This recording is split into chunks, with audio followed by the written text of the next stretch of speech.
Sorry, everybody. Didn't mean to shock you like that. Sorry. Hello. How are you? I'm so happy to see you tonight. Just a warning. This could be a blooper reel kind of video because my dogs are playing very crazy outside and they could run in at any moment and be loud and barking and playing and humping each other. Who knows? So I'm just going to roll with it because that's how we do it around here. So, you know, why not make life interesting for real? So, welcome. Thank you for joining me here. I'm glad you're here. And if you want to join me, I'm going to be here every Monday for the next couple of months, every Monday night, about 7 p.m. Central Time. I think there's a follow button down here. You can follow me. And you get a little pop-up on your screen if you're in Facebook and I go live, you can see that. And if you think of anybody who might like these videos or what I have to talk about intuition and moon cycles and creativity and expressing yourself and finding out what your soul really wants, please share that with anybody who this could be useful for. I'd appreciate that. Thank you very much. And I'm going to jump right in. I want to talk about what you can do to find out what your soul really wants from you. So there's what your ego wants, which is your mind, right? Your brain, what you think you want, what your brain tells you you should be doing. There's what your soul really wants. There's all this kind of stuff that's pulling at you. And there's what society tells you you should do and what your friends are doing. And there's peer pressure and all of that kind of stuff. So sometimes it can be, tricky to figure out, what is the truth? What is my truth? What do I really want? What does my soul really want? What's in the core in there? So this is what I call the art of becoming. And it's about shedding the layers of who you were, who you have been told to be, who you thought you should be, who you thought you might want to be, and now maybe things are different. Where you thought you should work, all of that kind of social programming and history, and it's the natural stuff that happens to all of us, but it's about shedding who you were in order to become who you're here to be. That's what the art of becoming is all about. So, I want to help you be able to do that. So let's talk about ways. I'm going to give you 5 tips, 5 things you can do to find out what it is your soul really wants. So one thing is, who are you here to be? Do you know? Have you asked? That's the first tip. Ask. Simple as that. So you can close your eyes. I'm just going to tell you how you can work on this later. But you can close your eyes and you can imagine your soul as a being that you can have a conversation with, right? So, and even though your soul is a part of you, for the purpose of doing this exercise and for asking and doing visualization, you can imagine your soul as a being that you can talk to, okay? So you've got this being in front of you, and you're talking to your soul and having a conversation. Ask what it wants for you. Have a conversation about, we are one, we're in this together. What is it that you want for me? What is it that I'm supposed to be doing? What is my purpose? Ask your soul what it wants and let it tell you. Let those answers come up. Let them be expressed. And no matter how weird or silly or funny they sound, trust that that's the right answer for you. Okay? So that's the first thing, is just ask. Number 2 is ask the right question.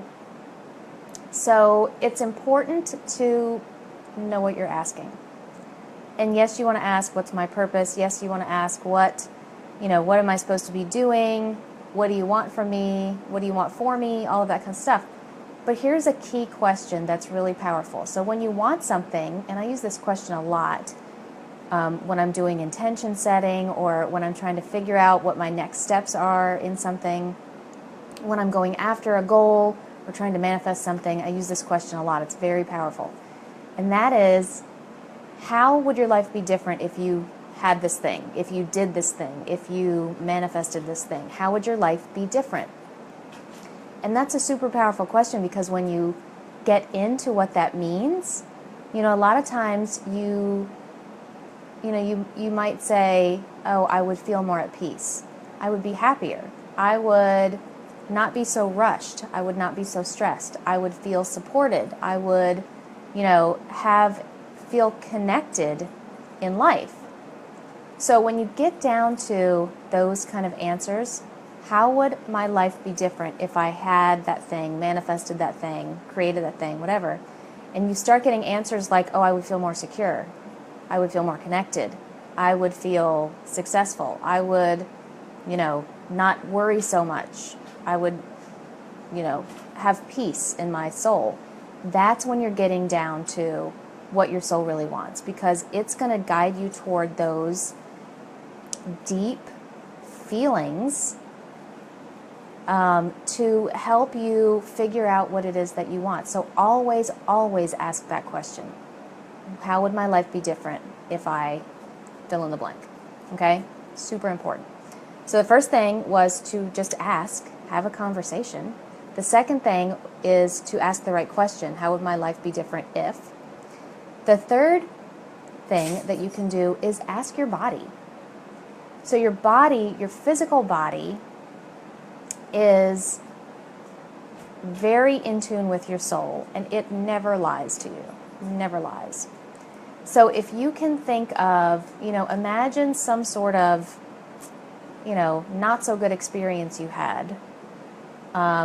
Maybe something that made you sad or depressed, maybe something that made you angry. If you can think of that and think of the reaction you had in your body. So when I feel anxious, I feel it in my solar plexus. When I feel depressed, my heart feels really heavy, and it feels physically heavy, like it's weighted down. When you feel angry, you get this rising energy that comes up into your chest, into your neck, into your throat. Sometimes your throat feels constricted.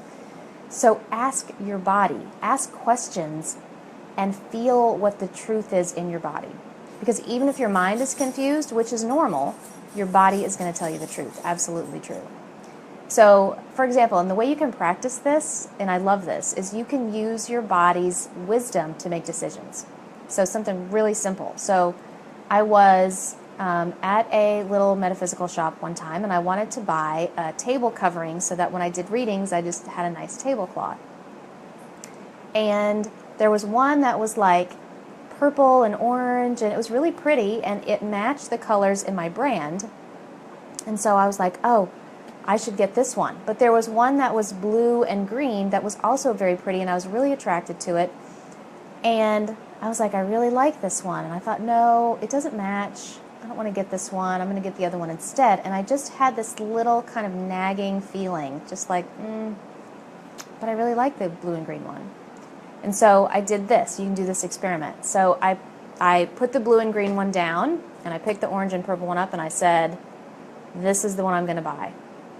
And I just waited and felt in my body. And instantly, it was like, when you make the wrong decision and you just feel kind of sick about it. This was a minor thing, so it wasn't a huge feeling. But if you tune in, you can still feel it in your body. So I just had this kind of feeling like in my chest, in my solar plexus area, that that's not what I really want. And I was like, okay, let's try the other one. So I put that one down, picked up the blue and green one, and I said, this is the one I'm buying. And that feeling just kind of broke apart and expanded, and my body settled. Like I could just feel this settling sensation. So your body will respond when you are at your truth and when you are not at your truth. So learn how to tap into that, learn how to feel what that feels like for you, and it will give you a wealth of information, and it will lead you to your truth if you can tune into it. Okay? So, number 1 was ask, have a conversation. Number 2 was ask the right question. How would my life be different if? Number 3 was ask your body. So tuning into how your body feels. Number 4 of figuring out what your soul really wants is to unplug. We are technology driven. I'm on my phone broadcasting to you wherever you are in the world right now, right? And I'm at my computer all the time. At work, we use computers and we're always using these devices and electronics, and we are consumed by it a lot. And I'll tell you this, when I sit down at my computer to try and write a blog post, I'm distracted. I don't know what to say, even though I have a list of 100 things that I can write about, easily write about. When I actually sit down to do it, there's so much, it's like the nature is missing, the natural energy is missing, the energy is so heightened and tight, there's not room for creativity in there. And so I have found that if I go and I journal, if I go, walk on the beach, if I go walk, in nature, if I just get away and I'm just moving my body in some simple way, if I'm unplugged, things come, ideas come, and I have to actually stop and write them down because they come so easily. So unplug, try that for yourself and see how that works. And just notice when you do sit down at your computer, when you're in your technology, when you are, immersed in all that, just check in with your body and see how it feels. And I'm not saying don't use your technology, because I am, technology addict. I love it. It just connects us so easily. But you just have to know what works for you and what doesn't. And if you want to get into that soul truth of yours, into that inner wisdom, you have to find a way to get in there. And if technology blocks that, then you have to take breaks from it. That's all. Okay? So as a bonus to that, one of the things that I like to do is called earthing. And that is touching your bare skin to the earth. And so that can be dirt, grass, sand, water. And what happens is the earth has electromagnetic energy. Our bodies are energetic. And because we wear shoes and we're on concrete, and inside all the time, we get disconnected from that natural source of energy and rejuvenation. And if you will take your shoes off and go walk in the grass or the sand, for 20 minutes, your body clock resets, your systems balance and harmonize, you rejuvenate, you restore energy and balance in your system. It's super powerful, and I would highly suggest that you try it. If you haven't tried it before, give yourself the gift of earthing. Only takes 20 minutes, 15 minutes even. Try it and see what that does for you. And if that doesn't, refresh your energy and kind of clear your mind and help you, get a little restart in your day. I love it. So try that. That was a little bonus point. I could call that number 6 probably, but. So, number 1 was to ask, have a conversation. Number 2 was to ask the right question. How would my life be different if? Number 3 was to ask your body. Know your body's signaling. Number 4, unplug. And the little bonus was to do some earthing, connect to the earth with your bare skin. And number 5, the last one, is to express yourself in different ways. So when you are speaking and using words, that's one form of expression. And, a lot of the things, like all the stuff that I'm saying right now, is not creative. I'm not making this up on the spot. It's stuff that I have learned. It's stuff that I have retained. It's stuff that I've practiced. So it's all in my left brain. Your brain is a storage device. And I'm recalling what I know and sharing with you what I know, what's important to me, and what I have seen that works.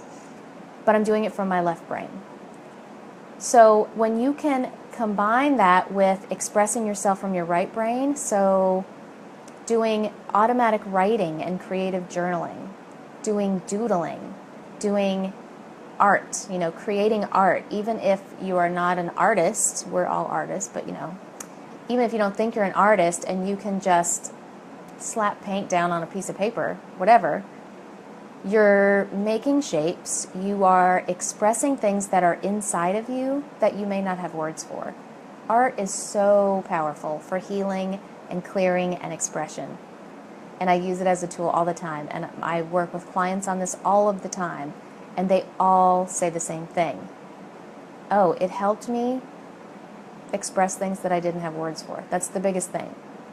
So when you want to find out what your soul really wants from you, for you, you want to use both of those channels. You want to use the left brain. You want to use the words. You want to journal. You want to talk. You want to ask questions. You want people to ask you questions that you have to think about and feel into. But you also want to express yourself creatively in an artistic sort of way, because you're accessing a whole different side of your being and what you know on the inside. So it's a total path right to your soul, right to your inner wisdom. And when you clear out that path, when you practice with creativity on a regular basis, your intuition gets stronger, your belief in yourself gets stronger, you heal things that you didn't know you could heal, things that you may have been trying to heal for a long time, or things that you thought you may just have to deal with. It's so super powerful. So I highly recommend that you do something creative no matter what it is. Okay? So those are my top 5 secrets to figuring out what your soul really wants. The first one is ask. Have a conversation with your soul as if it's a being, which it is, but have a conversation. Number 2 is ask the right question, and that is, how would my life be different if, fill in the blank. Number 3 is ask your body. Tune into your body's natural wisdom and trust what it is telling you. Number 4 is to unplug from technology and do some earthing as a bonus for that. Number 5 is to express yourself using both sides of your brain so that you get access to what is in there with words and what doesn't have words. Okay? 5 important things, and I want you to try those and practice them and see what happens. And, comment below this video. Comment below the blog post. I'll be posting this on my website, and I'd love to hear how this works for you. I have created a new planner. It's called Beginner's Guide to Manifesting with the Moon. I love to work with the moon cycles, and that's another way of getting in harmony with yourself, with the earth cycles, and tuning into that kind of invisible spiritual energy that is healing and telling at the same time.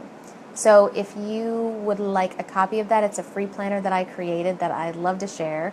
So I'm going to put a link below this video, and you can download that at your leisure.